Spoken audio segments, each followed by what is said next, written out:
বর্তমান সময়ে জন্ম নিবন্ধন আবেদন করা এখন আরো অনেক বেশি সহজ হয়ে গিয়েছে। এখন আপনারা ঘরে বসেই মাত্র 5 মিনিটে জন্ম নিবন্ধনের জন্য আবেদন করে ফেলতে পারবেন।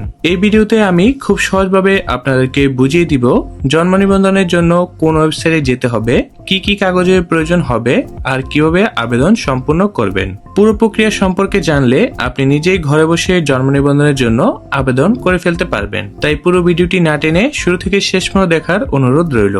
আর জন্ম নিবন্ধনের জন্য কোন কোন বয়সে কি কি কাগজপত্র প্রয়োজন সে সম্পর্কে একটি ভিডিও আমাদের চ্যানেলে দেওয়া রয়েছে, আপনাদের প্রয়োজন হলে আপনারা দেখে নিতে পারেন। তো চলুন কথা না বাড়িয়ে আমাদের আজকে ভিডিওর মূল আলোচনা পর্ব শুরু করা যাক। আর আপনারা যদি আমাদের চ্যানেলে নতুন হয়ে থাকেন তবে অবশ্যই আমাদের চ্যানেলটি সাবস্ক্রাইব করে বেল আইকনটি ক্লিক করে দিবেন। জন্ম নিবন্ধন আবেদনের জন্য প্রথমে আমাদের চলে যেতে হবে মোবাইলের ক্রোম ব্রাউজারে। তো আমি আমার ক্রোম ব্রাউজারটি ওপেন করে নিচ্ছি, তারপর সার্চ বারে গিয়ে লিখব bdris.gov.bd লিখে এবার আমি সার্চ অপশনে ক্লিক করব। আর যারা সার্চ করে খুঁজে পাচ্ছেন না তাদের জন্য আমাদের ভিডিওর কমেন্ট বক্সে অনলাইন আবেদন করার লিঙ্কটি দেওয়া রয়েছে, আপনারা লিঙ্কে গিয়ে সরাসরি সেখান থেকে আবেদন ফর্মটি পূরণ করতে পারবেন। সার্চ করার পর আমাদের সামনে ঠিক এমন একটি ইন্টারফেস চলে আসবে।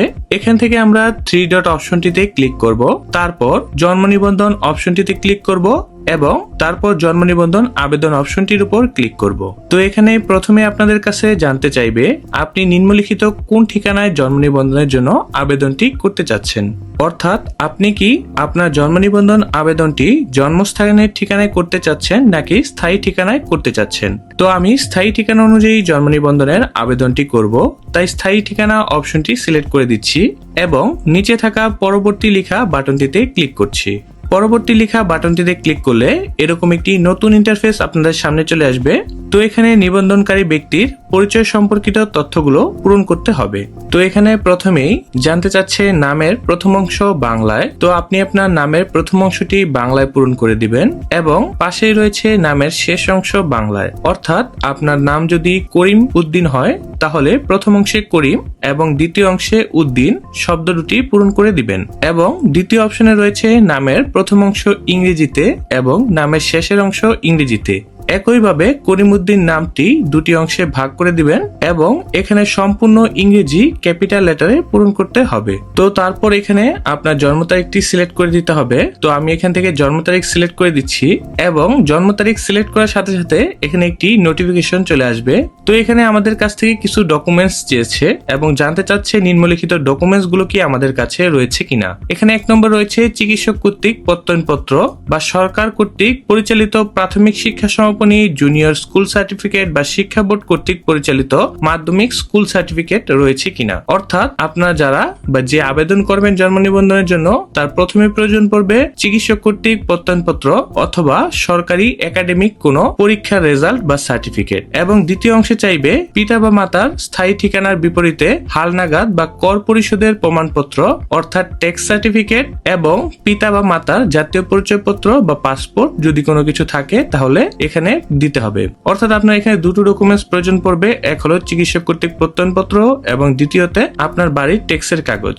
তো এখানে আমার দুটোই যেহেতু রয়েছে তো আমি এখান থেকে আমার কাছে এই ডকুমেন্টস গুলো আছে এই অপশনটিতে ক্লিক করছি। তো তারপর এখান থেকে আপনি পিতা ও মাতার কততম সন্তান তা সিলেক্ট করে দিবেন এবং তার নিচে রয়েছে লিঙ্গ বা জেন্ডার, এটা আপনারা সিলেক্ট করে দিবেন এবং যদি জাতীয় পরিচয়পত্র নম্বর থাকে আপনাদের তাহলে জাতীয় পরিচয়পত্র নম্বরটি পূরণ করে দিতে পারেন। তবে জাতীয় পরিচয়পত্র নম্বরটি এখানে পূরণ করা বাধ্যতামূলক নয়, আপনারা না দিলেও চলবে। তারপর এখানে চাইবে জন্মস্থানের ঠিকানা। তো আপনারা এখানে আপনাদের জন্মস্থানের ঠিকানাটি বাংলা এবং ইংরেজিতে ঠিকভাবে পূরণ করে দিবেন। আমি এখানে পূরণ করে আপনাদের দেখিয়ে দিচ্ছি কিভাবে এখানে পূরণ করতে হবে।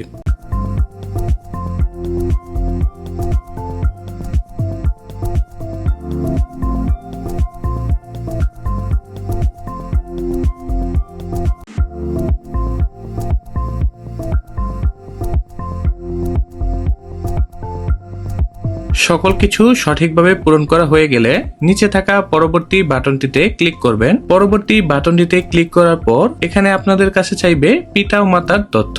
তো এখানে আপনারা আপনাদের পিতা মাতার জন্ম নিবন্ধন নম্বর, জন্ম তারিখ, পিতার নাম বাংলায়, পিতার নাম ইংরেজিতে এবং পিতার জাতীয়তা অর্থাৎ বাংলাদেশি সিলেক্ট করে দিবেন। এবং মাতার ক্ষেত্রে মাতার জন্ম নিবন্ধন নম্বর, জন্ম তারিখ, মাতার নাম বাংলায় এবং ইংরেজিতে এবং মাতার জাতীয়তা সিলেক্ট করে দিবেন। এবং এই সকল অপশনগুলো আমি আপনাদের সিলেক্ট করে দেখাচ্ছি, ঠিক একইভাবে আপনারা এখানে সিলেক্ট করে দিবেন।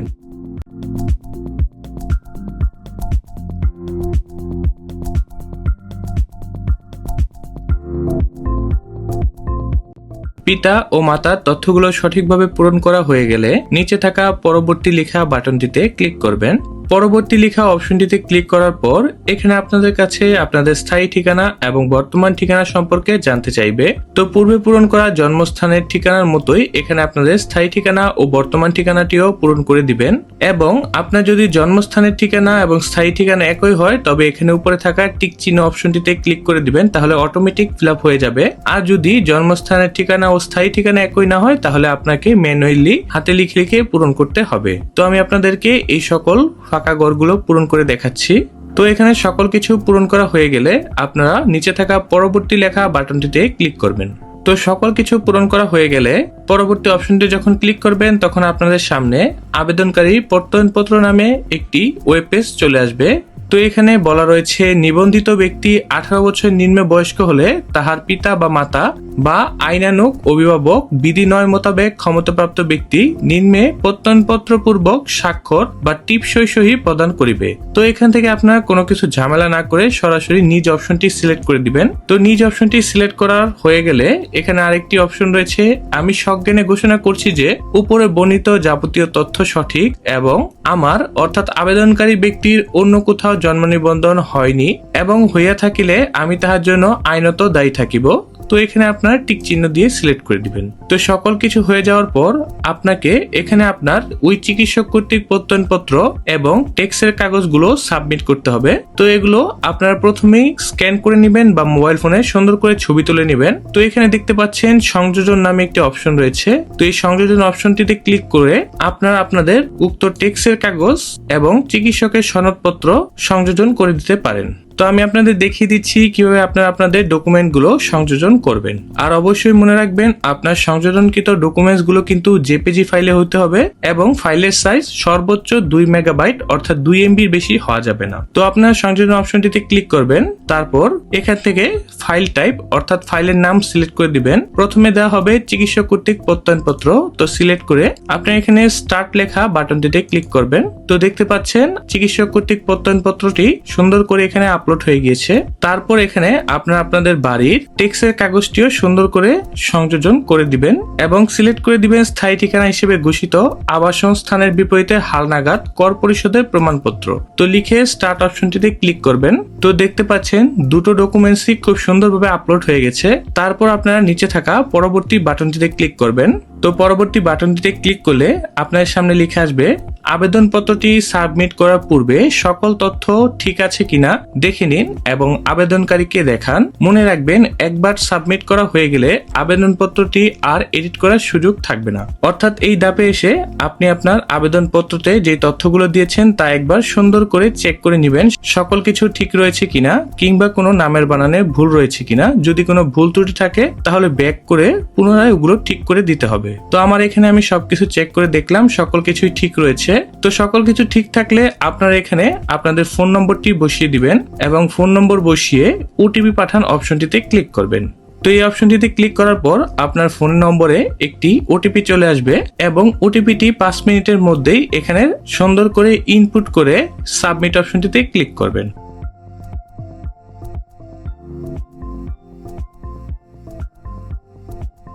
তো সাবমিট অপশনটিতে ক্লিক করার পরই আপনাদের এখানে একটি ট্র্যাকিং নাম্বার চলে আসবে।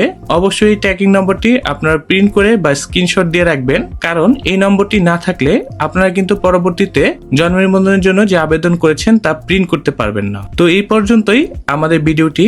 তো এইভাবে আপনারা খুব সহজেই ঘরে বসে আপনার মোবাইল ফোন কিংবা কম্পিউটারের মাধ্যমে মাত্র 5 মিনিটের মধ্যে আপনার জন্ম নিবন্ধনের অনলাইন আবেদনটি করে ফেলতে পারেন এবং জন্ম নিবন্ধনের অনলাইন আবেদনটি সম্পূর্ণ করার পর আপনার ফোনে মেসেজ আসবে যে আপনার কত কার্য দিবসের মধ্যে আপনার উপজেলা বা পৌরসভায় এই কাগজটি বা আবেদনপত্রটি জমা দিতে হবে। সেই অনুযায়ী আপনারা আবেদনপত্রটি প্রিন্ট করে সেখানে জমা দিবেন এবং নির্ধারিত ফি প্রদানের পর নির্দিষ্ট সময়ে আপনাদের জন্ম নিবন্ধনের সনদটি ওইখান থেকে প্রদান করা হবে। তো ধন্যবাদ সকলকে এতক্ষণ ধরে আমাদের সঙ্গে থাকার জন্য। যদি আমাদের ভিডিওটি ভালো লাগে অবশ্যই আমাদের চ্যানেলটি সাবস্ক্রাইব করে বেল আইকনটি ক্লিক করে দিবেন। আর আপনাদের যদি কোনো কিছু জানার থাকে তাহলে অবশ্যই কমেন্ট বক্সে দেওয়া আমাদের ফেসবুক পেজের লিংকে গিয়ে কমেন্ট করে জেনে নিতে পারেন।